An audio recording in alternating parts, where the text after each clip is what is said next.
el libro más leído por todas las generaciones, la luz que alumbra tu camino, el alimento que fortalece tu espíritu. Narrado por Wendy Necio Sub, la Biblia en 365 días. 9 de agosto, día 221 de este viaje emocionante de fe por la Biblia en 365 días. El tema de hoy es seguro en las manos de Dios. Las lecturas que nos acompañan para este día las encontramos en Esdras, capítulo 8, verso 21, hasta el capítulo 9, verso 15. Primera de Corintios, capítulo 5, versos del 1 al 13, el Salmo 31, versos del 1 al 8, y Proverbios, capítulo 21, versos 1 y 2. Hoy vamos a hablar de lo que significa vivir realmente confiados en las manos de Dios. Esdras nos recuerda que antes de emprender cualquier camino, hay que buscar a Dios, humillarse, ayunar, pedir dirección, no hacer las cosas a la loca. Luego, Pablo, en Corintios, nos enseña que esta confianza también se traduce en pureza y en firmeza frente al pecado, que no podemos flaquear. En el Salmo 31 es un canto de alguien que, aún rodeado de peligros y de dificultades, puede decir: Dios, tú eres mi roca fuerte y mi fortaleza. Cuando nosotros sabemos que estamos en las manos de Dios, no vivimos a la defensiva, sino a la ofensiva de la fe. Porque la seguridad en Dios no significa que no vas a tener pruebas, sino es la certeza de que ninguna circunstancia, por más difícil que parezca, puede salirse del control de Dios. Y me gustaría compartir contigo hoy el testimonio de Joana Gutiérrez. Es una historia que inspira, que anima y que nos recuerda que Dios siempre está obrando, incluso cuando parece que nada sucede. Joana Gutiérrez es una doctora en química farmacéutica y uno de sus sueños era trabajar en el área de visita médica, algo que en su ciudad parecía casi imposible. Envió hojas de vida a muchos laboratorios, asistió a entrevistas donde no pasaba de la primera etapa y muchas puertas se cerraban una tras otra. Llegó a un punto en el que dudó, incluso colegas le decían que la única solución era mudarse a otra ciudad.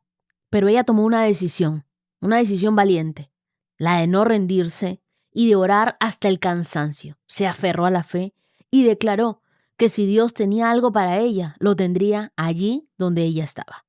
Y Dios respondió. No solo le abrieron una puerta, sino que la llamaron de un laboratorio aún mejor que aquellos donde no había sido aceptada. Lo más increíble de todo es que la llamaron de uno que ella ni siquiera se acordaba haber enviado una hoja de vida. Joana empezó su trabajo a finales del mes pasado y da gracias a Dios con un corazón lleno de gozo.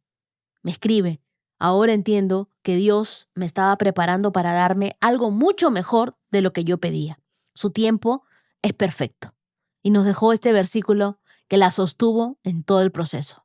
Marcos capítulo 9, verso 23, que dice: sí puedes, respondió Jesús. Todo es posible para el que cree. Joana, gracias por recordarnos que la fe no niega la espera, pero sí nos ancla a la promesa de Dios. Que tu nuevo comienzo sea un testimonio viviente de que Dios honra a los que creen, incluso cuando el panorama parece cerrado. Acompáñame en una oración. Señor, hoy decido poner mi vida, mis planes, todo en tus manos. Ayúdame a confiar en que vas delante de mí, abriendo las puertas correctas, cerrando las equivocadas. Que yo no me llene de ansiedad, sino de la certeza de que todo es en tu tiempo y a tu manera y como tú quieres y no como yo. Que todo lo que tú has prometido se cumplirá. Confío en ti con todo mi corazón y constantemente estamos haciendo oraciones que abren los cielos. Oramos en el nombre de Jesús. Amén. Ahora te pido que tomes tu Biblia, agarres tu papel, tu lapicero, tu cuaderno, apuntes lo que Dios te va a decir, porque hoy Dios hablará tu vida. Atento, abróchate los cinturones. Comenzamos. Esdras capítulo 8, verso 21. Allí, junto al canal de Ahava, di órdenes de que todos ayunáramos y nos humilláramos ante nuestro Dios en oración. Le pedimos a Dios que nos diera un buen viaje y que nos protegiera en el camino, tanto a nosotros como a nuestros hijos y a nuestros bienes. Pues me dio vergüenza pedirle al rey soldados y jinetes que nos acompañaran y nos protegieran de los enemigos durante el viaje.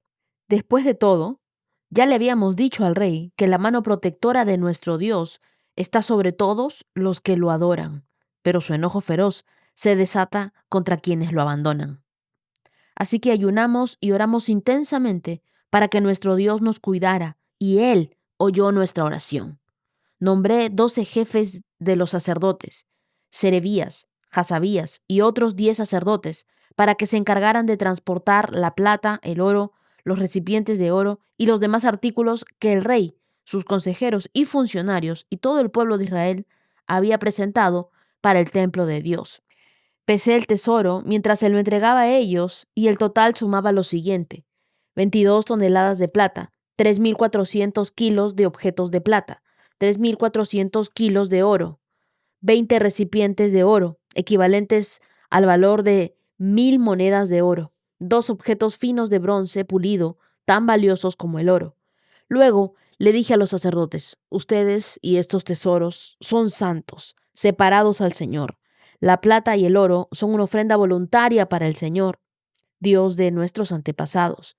Cuiden bien estos tesoros hasta que se los entreguen a los principales sacerdotes, a los levitas y a los jefes de Israel, quienes los pesarán en los depósitos del templo del Señor en Jerusalén. Entonces los sacerdotes y los levitas aceptaron la tarea de transportar esos tesoros de plata y de oro al templo de nuestro Dios en Jerusalén.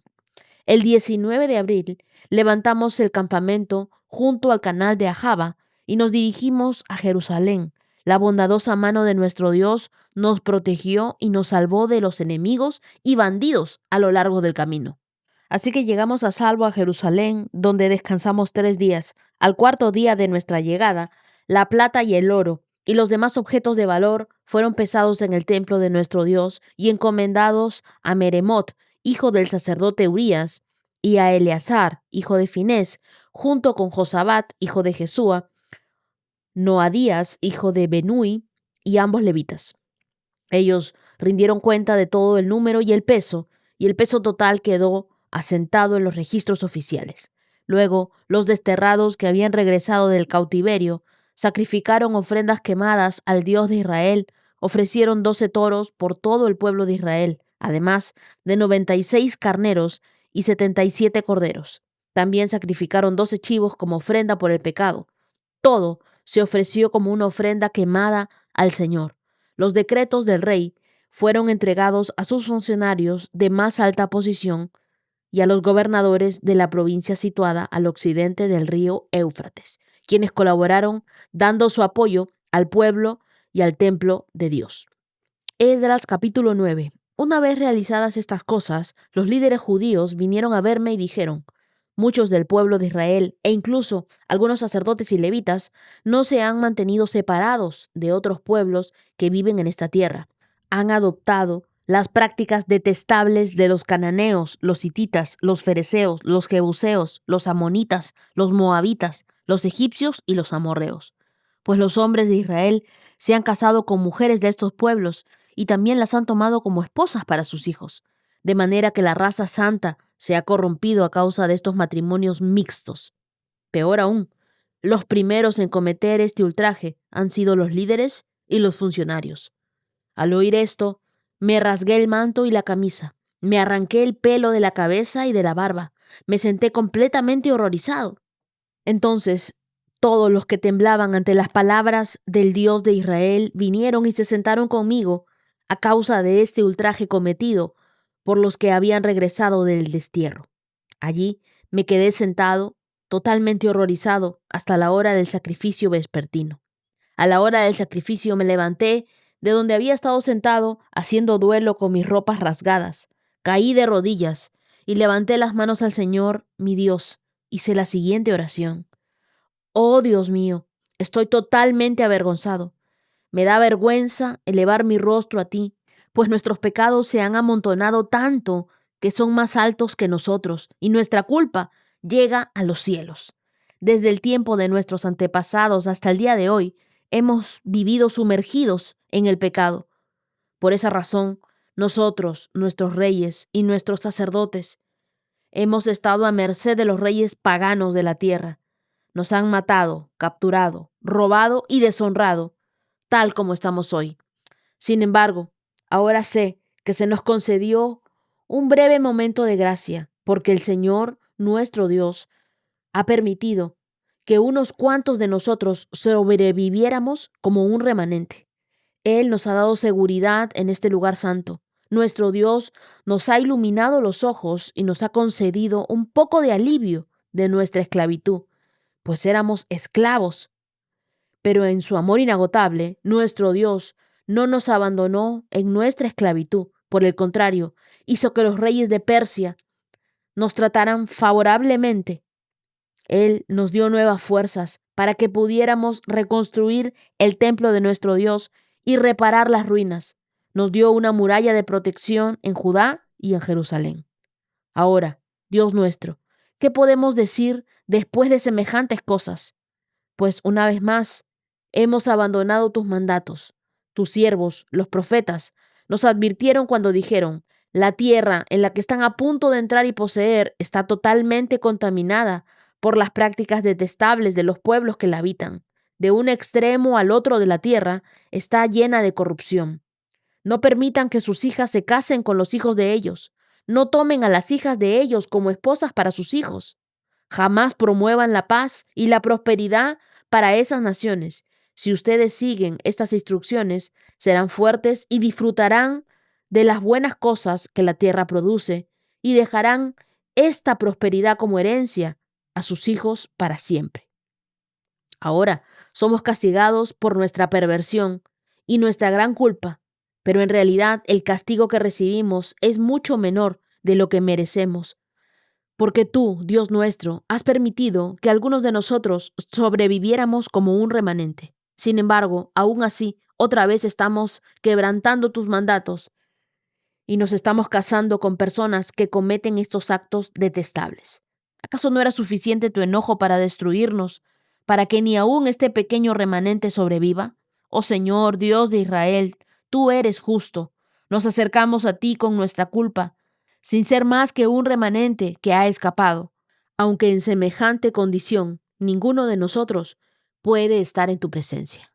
En este pasaje, Esdras se encuentra en el camino de regreso a Jerusalén después del exilio babilónico, llevando consigo a un grupo de desterrados y valiosas ofrendas para el templo. Antes de partir, declara un ayuno en el río Ahava y lo hace para humillarse delante de Dios y para pedirle protección en el viaje. La decisión de ayunar, en lugar de pedir una escolta al rey Artajerjes, es significativa. En el capítulo 8, verso 22, Esdras había proclamado que la mano protectora de nuestro Dios está sobre todos los que lo adoran. Y ahora debía vivir conforme a lo que había dicho. Históricamente, el camino entre Babilonia y Jerusalén estaba lleno de peligros, lleno de bandidos. Era un terreno hostil y era un trayecto de más de 1.400 kilómetros. En un mundo antiguo, sin policía organizada, viajar con familias, viajar con riquezas, era un riesgo alto. Por eso, este acto de fe es tan impactante. Luego, en los versos del 21 al 23 de Esdras capítulo 8, Esdras los invita a ayunar. Ayunar aquí no era algo de hacer por hacer. Ellos lo hacían para alinear el corazón antes de actuar. Era un acto que se hacía como muestra de dependencia total de Dios. Esdras entendía que la verdadera seguridad no está en los soldados armados, sino en la protección de Dios. Cuando tú buscas la dirección de Dios, no es para que Él cambie el camino, sino para que te prepare para caminarlo y para que lo hagas sin temor. Si tú temes al futuro, si tú temes a algo que nunca ha sucedido y estás temiendo, no, va a pasar esto, o nos van a robar, o va a suceder esto, te estás llenando de ansiedad. Antes de emprender un proyecto importante, un negocio, una mudanza, una decisión ministerial, la llegada de un nuevo integrante a la familia, aparta un tiempo para ayunar, para orar. Este es un acto de humildad que dice: Dios, yo prefiero depender de ti más que de mis propios recursos. En el verso 22, Esdras se negó a pedir la escolta porque había testificado ante el rey diciendo: la mano protectora de nuestro Dios está sobre todos los que lo adoran. En otras palabras, él no podía proclamar fe y luego actuar como si no confiara.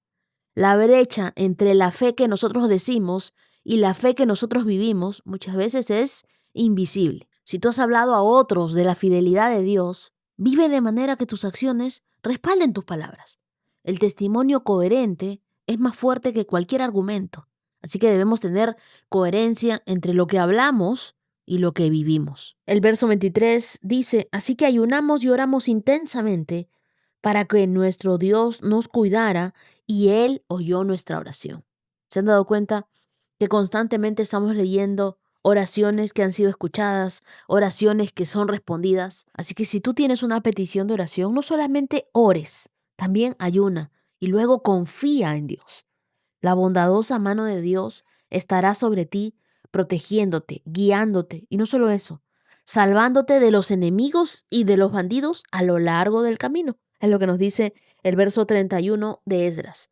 Pero te das cuenta, ellos oraron por la protección, por la dirección de Dios, para que llegaran sanos y salvos. Y en el verso 31, el 19 de abril, Dios ya les había respondido, ya los había protegido, ya los había salvado. Y el verso 32, ellos dicen: así que llegamos a salvo a Jerusalén, donde descansamos 3 días. En Esdras 9, al llegar a Jerusalén, Esdras se entera de que el pueblo se había mezclado en prácticas paganas a través de matrimonios con naciones que adoraban a otros dioses. Esto no era un tema étnico, era un tema más espiritual, que significaba abrir puertas a la idolatría. Esdras reacciona con dolor, rasga sus ropas, se jala del cabello, se lo arranca, arranca la barba, mostrando que el pecado ajeno le afectaba como propio.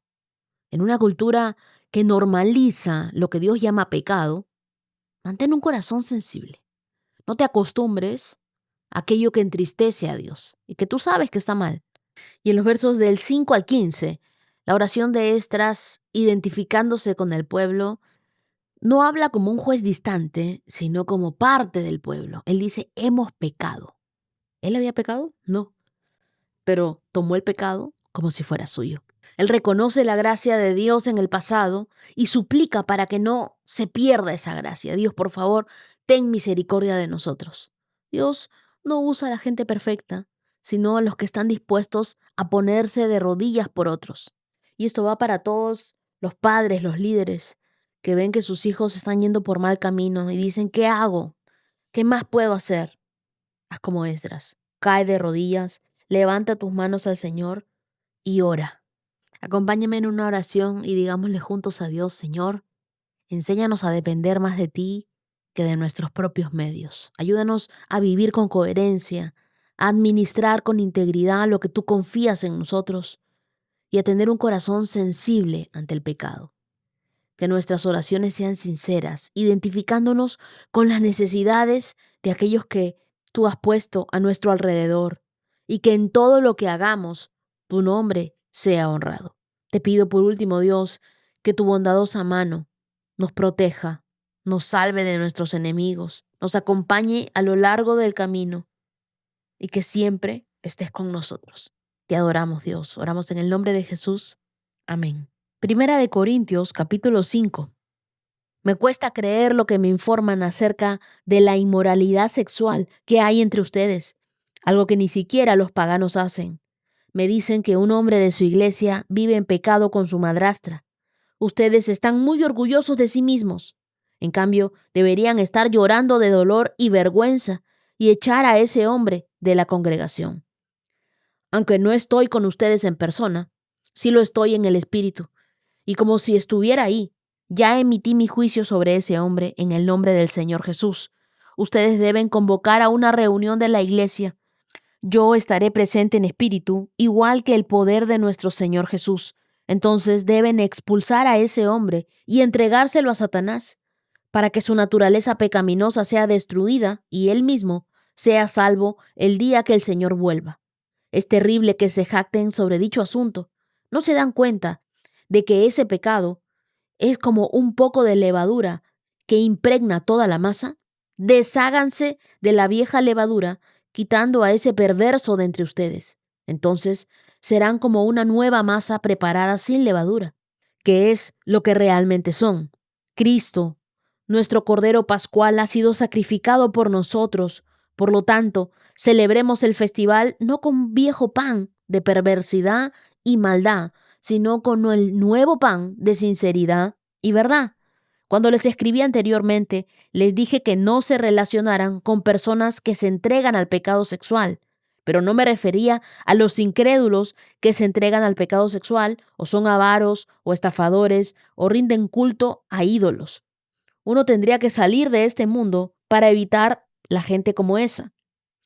Lo que quise decir es, no se relacionen con ninguno que afirma ser creyente y que aún así se entrega al pecado sexual, o es avaro, o rinde culto a ídolos, o insulta, o es borracho o estafador. Ni siquiera coman con esa gente. No es mi deber juzgar a los de afuera, pero sí es responsabilidad de ustedes juzgar a los que son de la iglesia y están en pecado. Dios juzgará a los de afuera, pero como dicen las Escrituras, quiten al malvado de entre ustedes.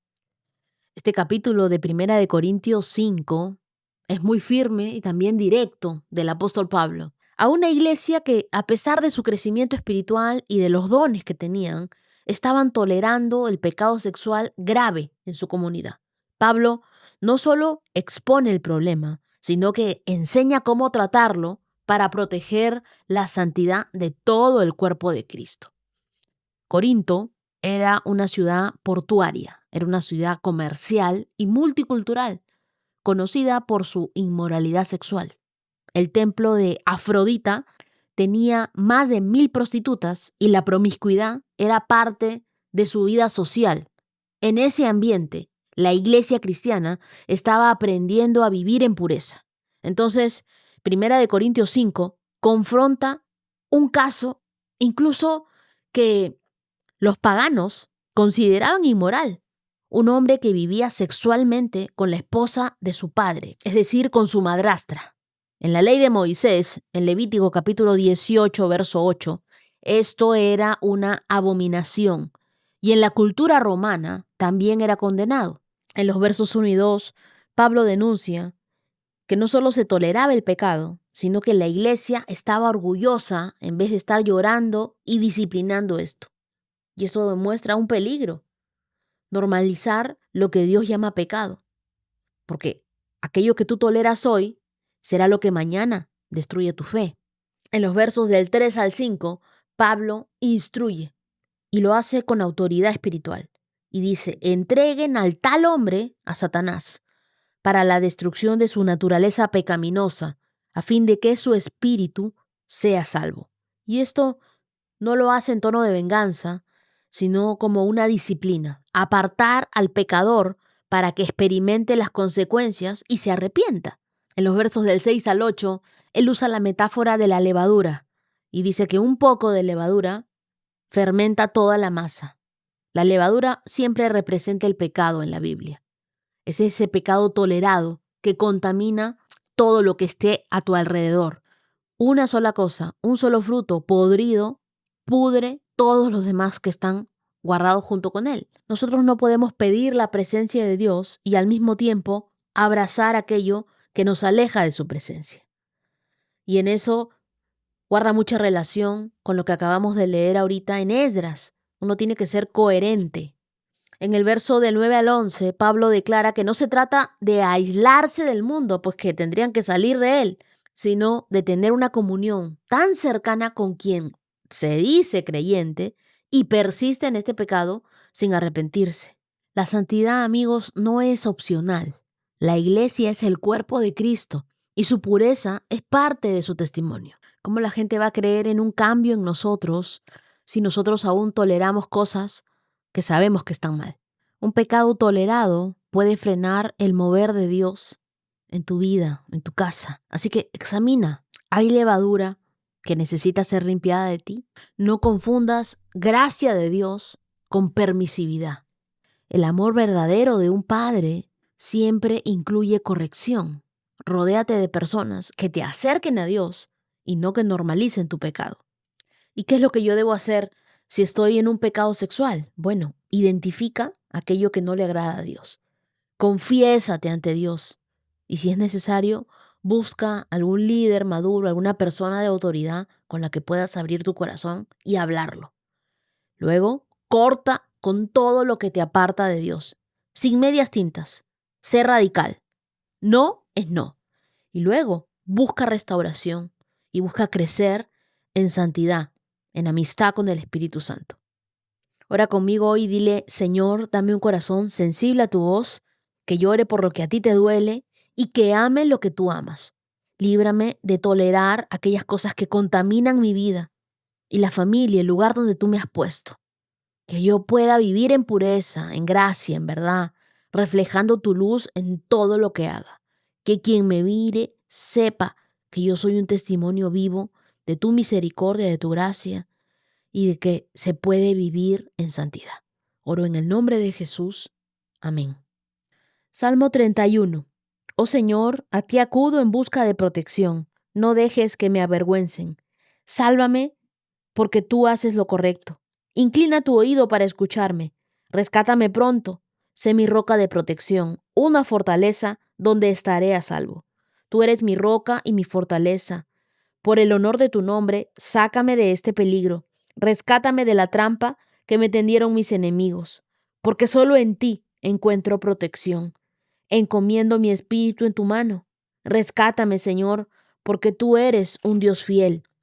Detesto a los que rinden culto a ídolos inútiles. Yo confío en el Señor. Me gozaré y me alegraré en tu amor inagotable, porque has visto mis dificultades y te preocupas por la angustia de mi alma.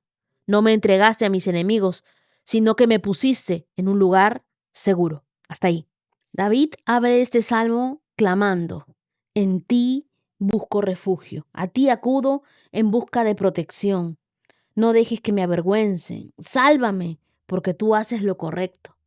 La fe no es la ausencia del miedo, sino es avanzar con confianza en la dirección de Dios, a pesar de tener miedo. Quiero que notes algo. David aquí no se limita a solo pedir protección, sino que reconoce que solo Dios es su fortaleza. Y nos lo dice en el verso 3. Y también le dice: tú eres mi roca inamovible. Y en el mismo verso 3 le dice: por honor de tu nombre, sácame de este peligro. Yo creo que este salmo se debería llamar confiando en Dios en medio de la dificultad. Cuando tú te sientas vulnerable, cuando tú te sientes atacado, en lugar de buscar soluciones humanas, primero corre a tu refugio. Busca ayuda en Dios. Acércate a Él. ¿Te has dado cuenta tú a quién acudes en busca de protección? David nos recuerda que Dios no actúa solo por compasión, sino también para demostrar que su carácter es fiel y es digno. La integridad de Dios garantiza que jamás romperá una promesa que Él ha hecho. Así que nosotros podemos confiar en Dios. Y confiar en Dios es descansar en que Él nunca nos falla.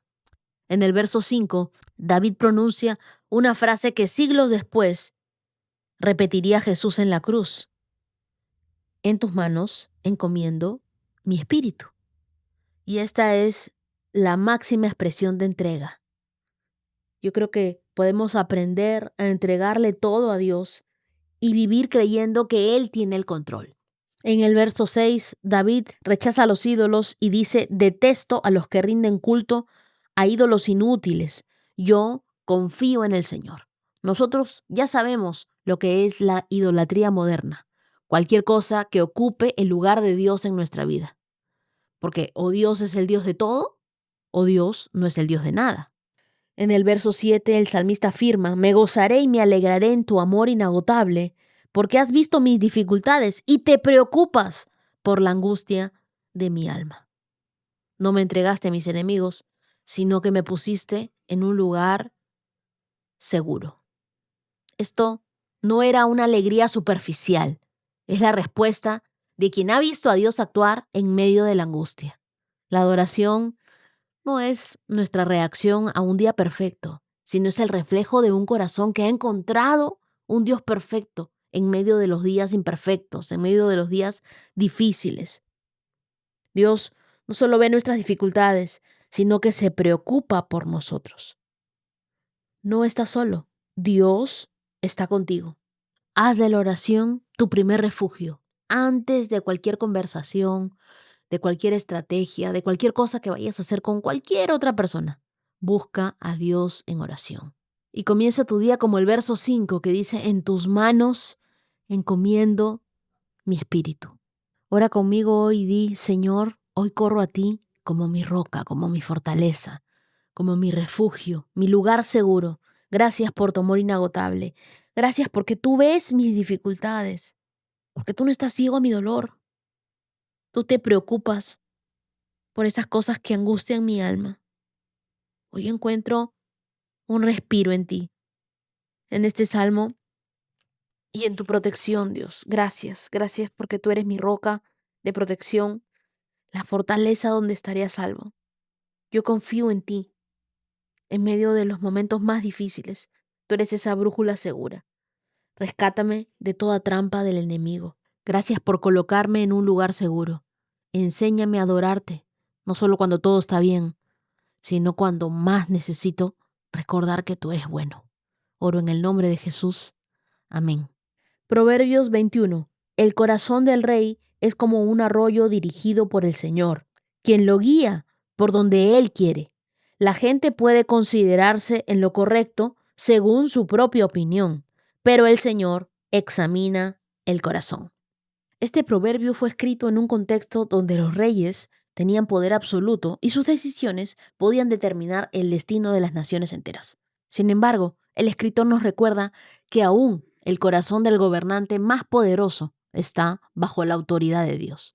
En la mentalidad hebrea, el corazón no solo representaba las emociones, sino la mente, la voluntad y las motivaciones internas. Este proverbio nos enseña que Dios tiene la capacidad de inclinar las decisiones humanas hacia sus propósitos, incluso cuando parece que la voluntad humana gobierna.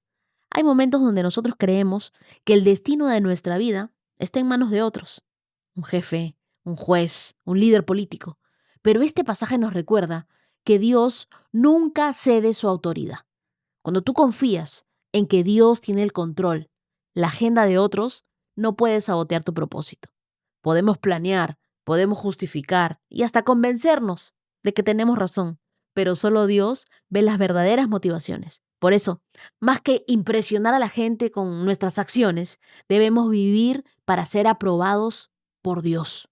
Así que cuando enfrentes decisiones injustas, recuerda que el corazón de quienes deciden también está en manos de Dios. Así que ora más de lo que te quejas. Antes de justificar tus actos, pregúntate si tus razones son tan puras como parecen, o si esconden orgullo, temor o conveniencia personal.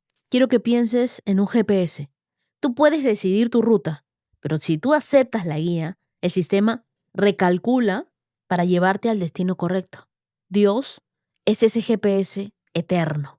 Aunque tomes desvíos, Él sabe cómo redirigirte y también puede redirigir a otros que influyen en tu vida para que su plan se cumpla. Ora conmigo y dile, Señor, gracias porque mi vida no depende del capricho humano de nadie, sino de tu perfecta voluntad. Examina mi corazón, endereza mis motivaciones y dirige mis pasos para agradarte en todo. Oro en el nombre de Jesús. Amén. Día 221. Check.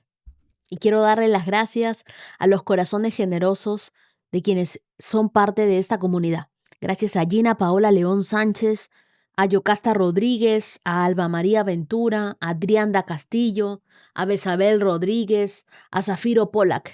Oro para que el Señor los bendiga con abundancia, que cumpla esa promesa de Filipenses 4:19 que dice, mi Dios, quien cuida de mí, les proveerá de todo lo que necesiten. Y ahora sí, quiero saludar a los que hoy, 9 de agosto, están cumpliendo años. Feliz cumpleaños a Yarnelis Burgos García. Es tu cumpleaños número 40. ¡Qué bendición! Es una nueva década, pero también es tu mejor temporada. Que el Señor te renueve con fuerzas, que abra puertas de bendición para ti y que celebres a lo grande. Feliz cumpleaños atrasadito para Tatiana Suárez Barón desde Bogotá, Colombia. Que el Señor te siga fortaleciendo, dándote paz y victoria en cada desafío. Feliz cumpleaños a Lina María Hoyos desde Estados Unidos. Que Dios te llene de salud, de alegría y de nuevas promesas cumplidas. Feliz cumpleaños a Rodolfo Gutiérrez. Que este nuevo año venga lleno de salud, de propósito y de muchos momentos para disfrutar del amor de Dios. Feliz cumpleaños para Angie desde Granada. Que el Señor bendiga tu caminar, tus estudios, tu trabajo y que nunca dejes de confiar en Dios. Feliz cumpleaños para Sandra Martínez desde Valencia, Perú. Que este nuevo año esté lleno de paz, de gozo, de sueños cumplidos y de que camines en la voluntad de Dios. Feliz cumpleaños también para don Ramón Prieto Nolasco desde Sopopán, Jalisco.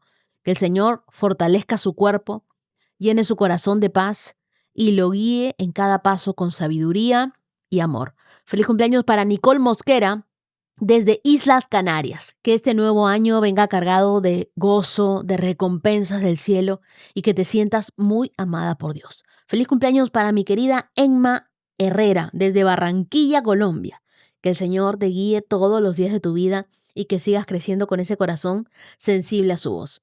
Feliz cumpleaños para Adolfo Martínez, que este nuevo año venga con fuerza renovada, con sueños cumplidos y con la guía de Dios en cada decisión. Feliz cumpleaños a Susana Rivas desde Queens, Nueva York. Que Dios te fortalezca y te rodee de su favor. Feliz cumpleaños para Elvia Isabel Sosa Serrano. Que Dios te llene de alegría y que siga usándote para inspirar a otros. Feliz cumpleaños a Flérida María desde República Dominicana. Que este nuevo año te acerque más a Dios y a su paz. Feliz cumpleaños a Kim Loaiza desde Costa Rica. Que Dios traiga revelación y bendiciones inesperadas para tu vida. Feliz cumpleaños a mi querida Jackie Aguilar desde Quito, Ecuador. Que Dios siga fortaleciendo tu fe y escribiendo los mejores capítulos de tu vida. Feliz cumpleaños a Norman Alejandro Martínez Mora. Que este año esté lleno de revelación, de propósito y de alegría. Quiero contarles que ya voy en el día 28 de julio de las respuestas de los correos. Ya tengo solo como 1100 correos por responder, así que pronto estoy respondiendo el tuyo. Gracias por ser parte de esta comunidad. Gracias por creer. Gracias a todos los que me escriben, que están orando por mí. Gracias. Gracias por sus bendiciones. Gracias por sus comentarios. Gracias por sus historias.